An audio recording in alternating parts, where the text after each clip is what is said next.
Hello students, welcome back to organised knowledge channel. और आज की जो वीडियो है उसमें डिस्कस करेंगे वर्कशीट नंबर 4। असेसमेंट वर्कशीट है आपकी 20 मार्क्स की, और ये वर्कशीट आपकी सोशल साइंस की वर्कशीट है बच्चों, 4 क्लास 10th। और ये वर्कशीट आपके लिए 1 सितंबर 2021 के लिए शेड्यूल की गई है। सो 20 मार्क्स का टेस्ट है ये आपका। सो वर्कशीट शुरू करने से पहले बेटा प्लीज़ चैनल को सब्सक्राइब कर दीजिए, बेल आइकन को प्रेस कर लो ताकि आपको आने वाली वीडियोज़ की नोटिफिकेशन वो समय से मिल जाए।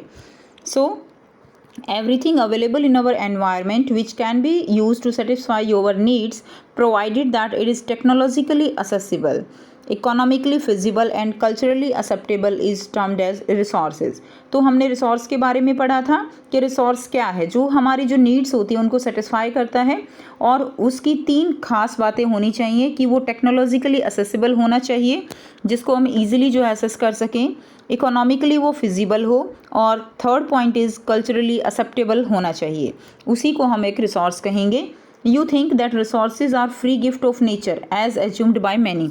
आप सोचते होंगे कि जो रिसोर्सेज हैं वो हमें नेचर के द्वारा मिले गए फ्री गिफ्ट हैं, बट ऐसा नहीं है।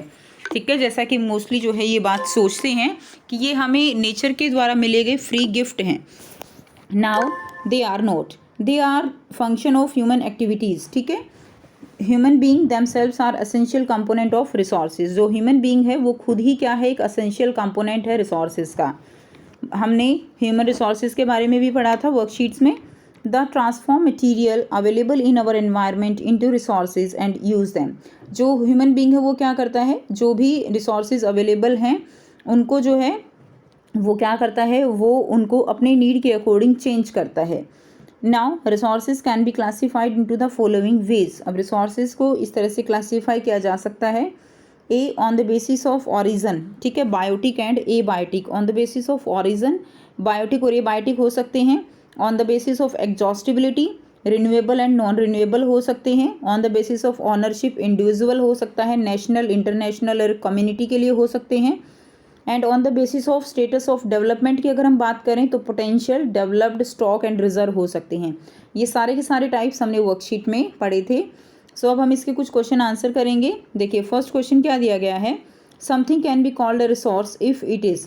किसको हम रिसोर्स कह सकते हैं, जो कि टेक्नोलॉजिकली असेसिबल है, बी इकोनॉमिकली फिजिबल है, सी कल्चरली एक्सेप्टेबल है, और डी ऑल ऑफ दिस। तो हम किसको जो है एक रिसोर्स कह सकते हैं, तो जो तीनों ही जिनमें क्वालिटीज़ हों उसको हम क्या कहेंगे, उसको हम एक रिसोर्स कहेंगे। तो डी जो है इसका सही आंसर हो जाएगा। नेक्स्ट देखिए क्वेश्चन सेकंड है, which of the following about resource is true. तो कौन सा जो है इनमें ट्रू है। सो ऑप्शन ए दिया गया है, they are free gifts of nature, कि वो जो है फ्री गिफ्ट हैं किसके, नेचर के। ऐसा तो नहीं है। सेकेंड देखिए, material available in our environment can be transformed into resource without human intervention.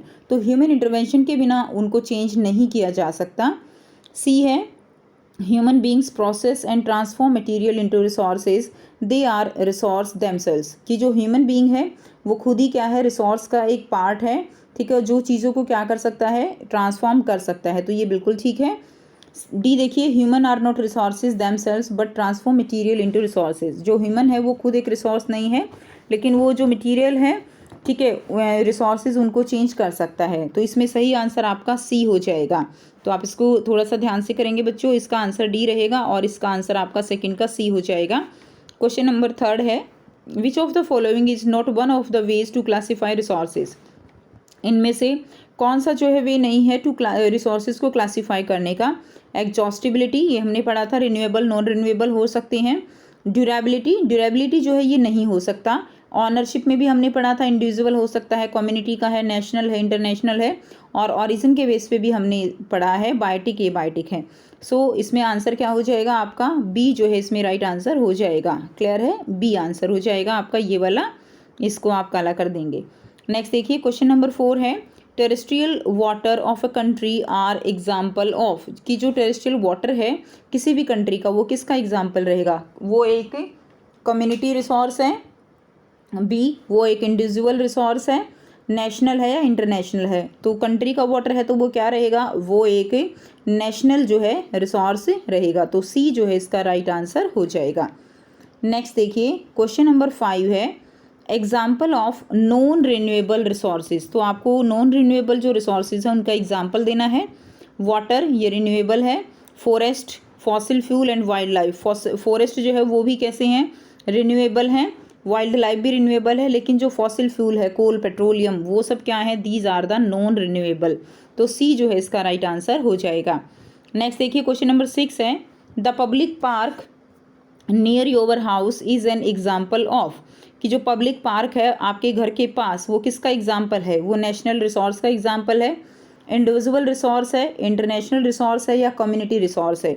तो सही आंसर क्या हो जाएगा, पब्लिक पार्क जो है वो किसका रिसोर्स है, वो एक कम्युनिटी का रिसोर्स है। कम्युनिटी जो वहाँ के लोग हैं जो रह रहे हैं वो उसको क्या करेंगे, वो उनके लिए यूज़ के लिए, तो वो एक कम्युनिटी रिसोर्स हो जाएगा। ठीक है, नाउ नेक्स्ट देखिए आपको यहाँ पर question number 3, 4 and 5 and 6 4 questions जो है दिए गए हैं।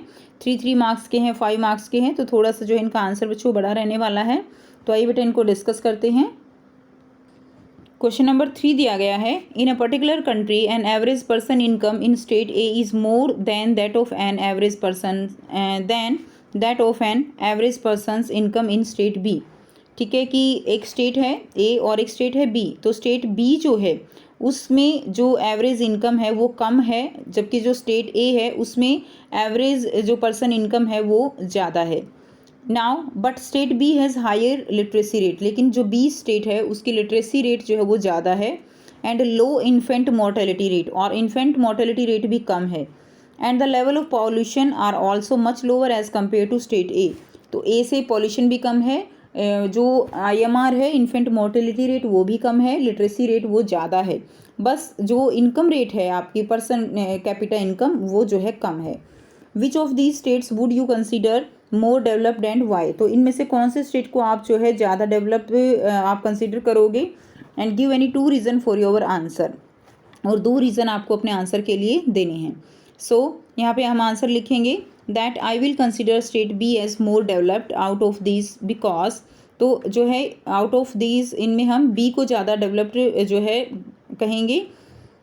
फर्स्ट है, income is an important aspect of development and not the overall development, जो इनकम है व्यक्ति की वो एक इम्पोर्टेंट आस्पेक्ट होगा, ठीक है, लेकिन उसको हम एक ओवरऑल डेवलपमेंट नहीं कह सकते। अगर इन्फेंट रेट जो मोर्टेलिटी रेट है वो ज़्यादा है, लिटरेसी बिल्कुल नहीं है, तो वो डेवलपमेंट नहीं होगा। सेकंड देखिए, apart from income aspects of life like literacy, health, clean environment etcetera are also important for quality life. तो जो लिटरेसी है, हेल्थ है, क्लीन एनवायरनमेंट है, ये भी जो है लाइफ के इम्पोर्टेंट आस्पेक्ट्स होते हैं।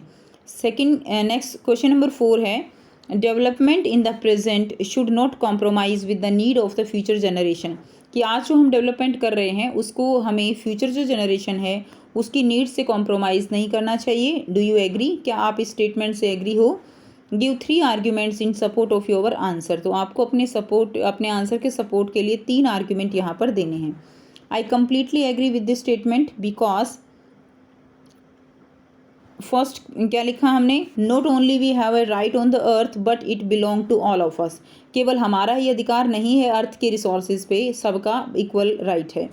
सेकेंड पॉइंट हम लिखेंगे, the earth we have borrowed from the future generation and we have to hand it over to them, this is our responsibility, कि जो अर्थ है वो हमने फ्यूचर जनरेशन से बोरो की हुई है और हमें उनको हैंड ओवर करनी है, ठीक है, जो रिसोर्सेज हैं वो भी हमें उनको देने हैं, और इस तरह से हमें अपनी रिस्पॉन्सिबिलिटी समझनी चाहिए।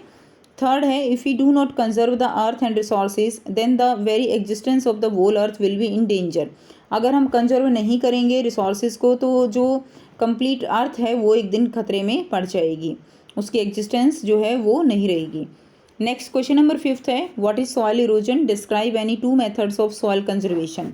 सॉइल इरोजन क्या होता है, the removal of the top most fertile layer of the soil by the water और by the wind is called the soil erosion.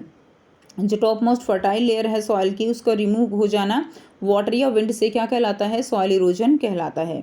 Now soil conservation measures क्या रहेंगे, we should plant more and more trees, हमें ज़्यादा से ज़्यादा trees लगाने चाहिए। We must control overgrazing, हमें ओवर ग्रेजिंग को भी रोकना चाहिए। नेक्स्ट देखिए क्वेश्चन नंबर 6 है, describe the important attributes for comparing development in different countries which according to you is the most important attribute and why. तो जो most important attributes है for comparing development in different countries, ठीक है, वो आपको बताने हैं डेवलपमेंट के लिए, और उनमें सबसे इम्पोर्टेंट आप किसको समझते हो और क्यों समझते हो वो आपको लिखना है। ये आपका 5 मार्क्स का क्वेश्चन है। नेक्स्ट देखिए, आंसर आप लिखेंगे डिफरेंट जो है countries of the world are compared on the following basis. तो इन बेसिस पे हम डिफरेंट कंट्रीज़ को क्या करते हैं, उनका देखते हैं, कंपेयर करते हैं कि कौन सा कंट्री ज़्यादा डेवलप है। फर्स्ट है per capita income. When we divide the total income of the country by the total population, then we get per capita income. Total जो इनकम है उसको टोटल पॉपुलेशन से डिवाइड करेंगे तो हमें पर कैपिटा इनकम मिलती है। सेकंड रहेगा, सेकंड आस्पेक्ट जो है जिससे हम डेवलपमेंट को चेक करेंगे, that is literacy rate. The percentage of literate population in the total population is called the literacy rate, यानी पढ़े लिखे लोग कितने हैं। थर्ड है इन्फेंट मोर्टेलिटी रेट। इसमें क्या करेंगे, the number of children who die before the completion of 1 year out of every 100, ठीक है, live birth in 1 year is called infant mortality rate, यानी जो बच्चे जन्म लेते हैं हर 100 बच्चे पर एक साल में कितने बच्चे जो है एक साल के होने से पहले ही मर जाते हैं, वो कहलाता है infant mortality rate. So all these features are important. Literacy rate is the most important if one has to choose from these. ये सारे ही इम्पोर्टेंट हैं, क्लियर, लेकिन हमें एक चूज़ करना है तो सबसे मेन बेसिक क्या होगा, लिटरेसी रेट जो है वो सबसे इम्पोर्टेंट रहेगा। क्योंकि अगर किसी भी कंट्री के किसी भी स्टेट के लोग पढ़े लिखे होते हैं, लिटरेट होते हैं, ठीक है, तो वो जो है बाकी जो प्रॉब्लम्स हैं उनको अच्छे से हैंडल कर पाते हैं। Now so literacy rate is the foundation of better economic development and educated people are also health conscious. तो वो हेल्थ कॉन्शियस भी रहेंगे, उससे जो मोर्टेलिटी रेट है वो भी कम हो जाएगा, ठीक है, पॉल्यूशन है ये सब कम हो जाएंगे अगर लोग जो है वो कैसे होते हैं, वो लोग जो है वो पढ़े लिखे होते हैं, साक्षर होते हैं। तो ये थी आपकी आज की एसएसटी की असेसमेंट वर्कशीट। आई होप सभी स्टूडेंट्स को ये क्लियर है। कोई भी डाउट है आप पूछ सकते हो। वीडियो अच्छी लगी तो प्लीज़ लाइक कर दीजिए, शेयर कर दीजिए और चैनल को भी सब्सक्राइब कर लीजिए। So thanks for watching students, मिलते हैं नेक्स्ट वीडियो में नेक्स्ट वर्कशीट के साथ। Take care.